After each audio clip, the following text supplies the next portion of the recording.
of a gimbal. This is the new Zhiyun Crane 4. I finally learned how to say their name, or I think I learned how to say their name, Zhiyun. So the pronunciation is Zhiyun. This is a really funny name because for foreigners, this is basically impossible to pronounce. And if you search for this video today, you're probably wondering, should you buy the Crane 4? Is this the gimbal for you? Today I'm gonna go over 7 things that I've kind of learned about this gimbal in the last month or so of using it, and hopefully these 7 things will help you make the decision. Should you buy this again, just a beast of a gimbal? I'll explain why I say that in a few minutes here, but yeah. Because coming in at number 1, this gimbal can fly pretty much any camera that you have. Again, I've been flying the A7S III with 24-70 G Master. I've got the Polar Pro's magnetic lenses. The whole system, I think, weighs like, it's under 5 pounds for sure. But this gimbal, I think its payload is somewhere in the range between 13 and 13.5 pounds. So yes, you can fly things like the A7 series, the Canon cameras, but you can also fly up to like an FX6 on this rig. You could fly like the A7S III with your monitor on top easily, like no problem.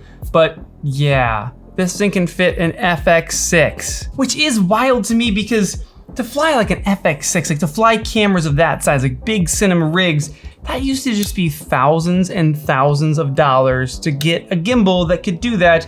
And now I think this thing comes in at $669 for just the gimbal, and then $749 for the combo. I'll talk more about the combo and what that comes with in a minute here. In at number 2 is the ergonomics of the Crane 4. Huge shift in the Crane series. They brought a lot of the ergonomics from their Weebill series, which I love that series, to this gimbal. So we now have more of that kind of pistol grip style. Got the little base on the bottom there, tripod mounted on the bottom, and the grip makes it so that your thumb is pretty much right below the control. So you just like you're holding it like really comfortably. The ergonomics of it match up to where you just kind of lift your thumb up and you've got the joystick, you've got your record button, you've got your mode switch button, all really well within reach. Most gimbals, you kind of have to like pull your grip off of the gimbal to be able to adjust settings, to be able to do anything. And again, with this guy, I've got my finger like right on the wheel. It's just kind of where it rests. I reach up to tap that trigger. I've got my record button, mode switch button, and my joystick exactly where you would think they should be. We've also got a little 1.22 inch touchscreen on there, color touchscreen, so you can tap in there, pretty much do anything, any of the settings that you need to get to. There's also an app that hooks up to this guy, so you can do a lot of the settings and firmware upgrades through the app. So number 1, flies any camera that you've got. And number 2, much more ergonomical than past generations of this gimbal. Another thing, we'll call this number 3, that they brought from the Weebill series is this side handle or sling handle. You'll see how I move it in a minute. And this wrist rest. The wrist rest alone is one of my favorite things that I've ever used on a gimbal. I was introduced to it in the Weebill series, but again, if you see kind of how you hold a gimbal like this, usually you're holding it like this all day long and all the pressure is on your wrist. But if I just twist this little knob and kind of put that wrist rest up into my hand, I can lean it forward just a little bit, and it takes a lot of pressure off my actual grip strength. So I'm not having to grip as hard because that wrist rest is taking a lot of that pressure off there. Now this sling handle or side handle, I have it positioned right now. This guy is right here. So most movements, I think feel really good with 2 hands like this. You can kind of tuck your elbows into your sides there and you can move around with your gimbal like this. Feels awesome. But then really quickly, I can just flip this, undo it. This slides right behind the grip. So now it's inline, and then that becomes a sling handle. So now I can go into underslung mode and film those like cool low to the ground shots or kind of a rising shot up to the top. There's all sorts of things you can do with a sling handle. Even if you want to just kind of film like this is a pretty good spot to be in, but really quickly being able to flip out to the side, boom, I'm locked in. Now I've got 2 hands. I'm able to fly around like this, really, really steady, unlock it, flip it back to the middle, lock that thing back in place, and again, you're into sling mode. So the 2 features that I think I liked most on the Weebill were that, and now they brought them to the Crane. And both of these, the wrist rest and this handle, are in the combo package. So for $749, you get the gimbal, you get everything with it, you get the tripod, you get this piece, and you get the wrist rest. So all that kind of comes with it. I will tell you guys a con about this system, but I'll save the cons for the end of the video. Turn this off again to show you number 4, but this gimbal can quickly go from horizontal mode, so you can shoot kind of more of a normal landscape mode, into a vertical mode really easily. So this whole thing slides off of here, boom, that pops off, and then this horizontal arm, it just pops from the bottom. Then this whole piece slides onto this vertical rail. Really incredibly simply, you flip into a vertical or portrait orientation. So being able to make that change that quickly, like you just kind of remove one arm and the whole thing switches, is really, really impressive, again, for a big gimbal that can fly cinema rigs. Now, of course, once you do this, you do have to rebalance your camera because it has kind of thrown everything off. Everything's all wacky. It obviously changes all axes because you've moved it so much. This gimbal's very easy to balance too. That was something I kind of noticed the last month, is that's it. This thing's already balanced. That took about 30 seconds to rebalance in a vertical orientation. And the number 5 thing to know about this gimbal is that on each motor, there's a balance indicator light. So right now this light is white. You see right down here, that light is white. And then on the back, on this motor right here, you can see that light is white. That means that this gimbal is in balance, a visual indicator of whether your gimbal is balanced or not. That is a very clever little feature, because when your gimbal is out of balance, it can still operate properly usually. Like usually the motors are strong enough that it can still get a smooth shot out of balance, but the more that your camera is out of balance, the more strain you're putting on those motors and the shorter battery life that you're gonna get. So getting a good balance on your camera, look how smooth it took me 2 seconds to flip from horizontal to vertical mode, and the indicator lights tell me that it's balanced. Let's throw it out of balance real quick. You can see one of the lights go red. Let's throw this one out of balance, and boom. See, I can still fly the gimbal. It's not like the gimbal's not working, but you can see it's flashing red. It is telling me your gimbal is not currently in balance. You're burning battery life that you shouldn't be burning. So turn off your gimbal and do a quick balance. White light means that you are in balance.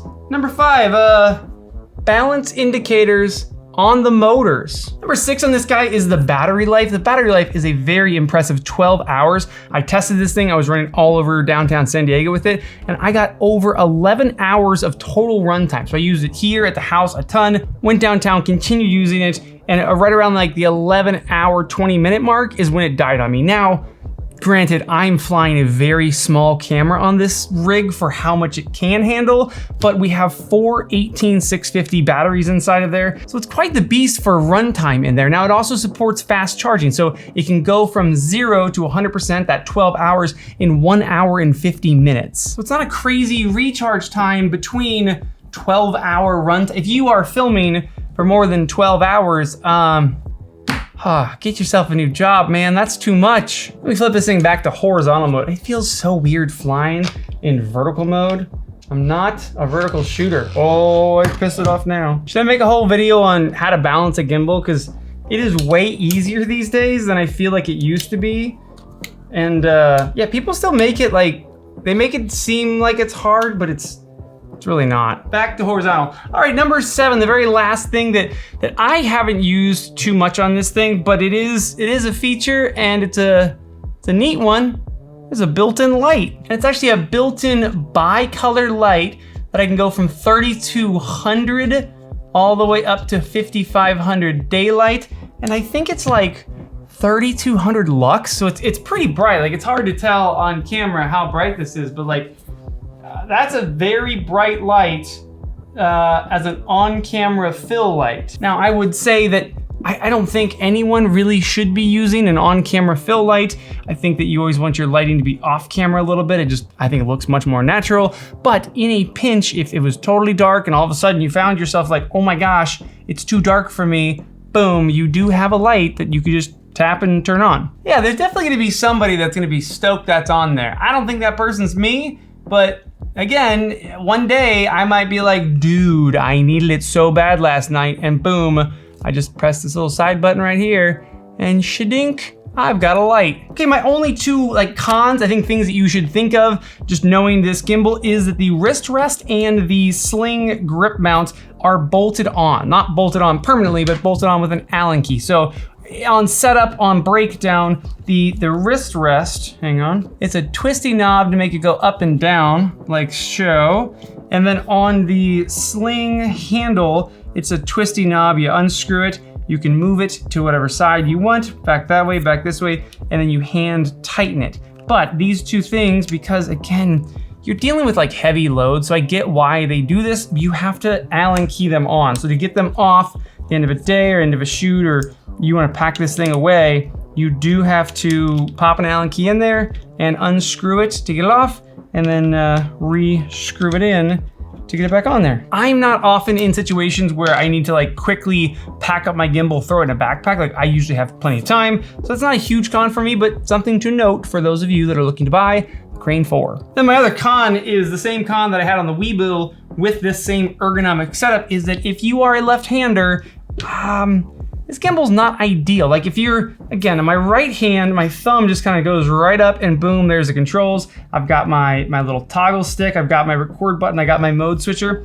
But if I was holding it left-handed, if you're a left-handed person that holds it like this, you see what I'm getting at? Like the controls are way over here, so you would really have to pull your thumb like way off of it to get to those controls. So this gimbal is designed for right-handers, which again, for me, not really a con, but if you're left-handed, I mean, I guess that'd be annoying. But that is the 7 things to know about the Crane 4 and who should be buying this. Now, I think from those 7 things, you can clearly see like this is a professional rig for professionals that are gonna be shooting long days and usually heavier cameras. The nice thing about flying this with something like the A7S III and a monitor, whatever else you wanna put on it, is you kind of know like with this camera, you're never gonna hit the weight limit. Like throw whatever you want on it, put whatever you want on this setup, you're probably not gonna be able to hit that weight limit. If you're just looking something more like prosumer, like the Weebill series is amazing and I think flies cameras like this perfectly. But if you are looking for the most stability,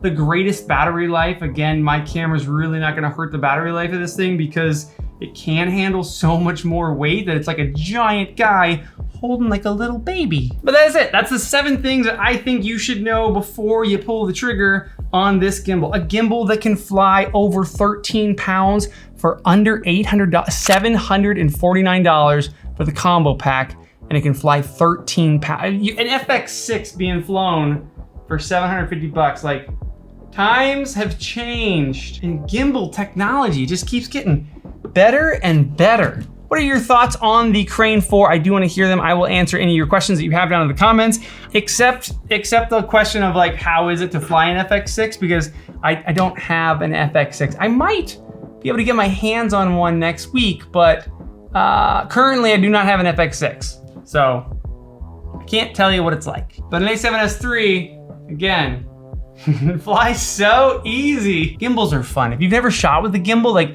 go get your hands on one because the shots you can get with them, like how, I don't know, it's just a lot of fun.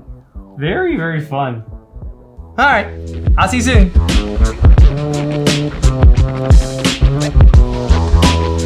How out of balance can I make it before it really gets mad? Let's go like forward, backwards balance. Let's do, there's a little, oh, it's starting to tell me. What happens if it's like way out here? Oh. It lets you know if you're that far out of balance. It's like, forget it, buddy. I'm not even gonna do it. There it is. Indicator lights, man. That for me is the best feature of the entire gimbal.